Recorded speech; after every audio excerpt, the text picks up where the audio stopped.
तर इथे आपण 32 साईजची स्लीव्स कटिंग करत आहोत. तर इथे बघू शकता इथं उंची आपली 6.5 आहे.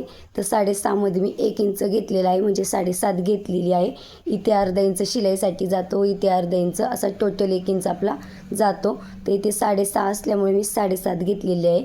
त्यानंतरनं घडीच्या बाजूने उंची टाकल्यानंतरनं ह्या साईडने आपल्याला छातीचा चौथा भाग प्लस अर्धा इंच टाकायचा आहे. तर इथे माझी 32 साईजची छाती आहे.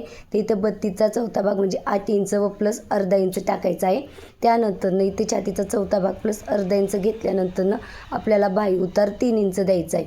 बाही उतार इथं 3 इंच दिल्यानंतरनं इथे सरळ तिरकी अशी लाईन टाकून घ्यायची. तर त्यानंतरनं तिरक्या लाईन आपल्याला या रेषेचा मध्य काढायचा आहे.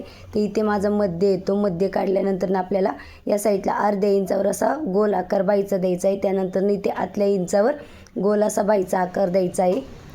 यामध्ये याचा जो डिस्टन्स आहे मध्य, याचा मध्यावर आपल्याला अर्धा इंच आला पाहिजे व या भागाच्या मध्यावर आपल्याला अर्धा इंच असा अंतर आलं पाहिजे, एवढं लक्षात ठेवायचं आहे. त्यानंतरनं जो तिथे तुमचा जो उतार आहे तिथून ह्या साईडला आपल्याला हे घ्यायचं आहे दंडगेरचा निम्मा. तर इथे माझं दंडगेर 10 येत आहे. तर 10चा निम्मा मी 5 घेतलेला आहे. त्यानंतरनं 2 इंच शिलाई मार्जिन व जो 2 इंच इथे शिलाई मार्जिन येतो तो इथे मी जोडून घेतलेला आहे. त्यानंतरनं इथे बघू शकता हा जो मध्य आहे त्या मध्यापासून अर्धा इंच आत घेतलेला आहे मी व आपला जो मुंडा असतो पुढचा त्या मुंड्याला असा अर्ध्या इंचावर आकार दिलेला आहे.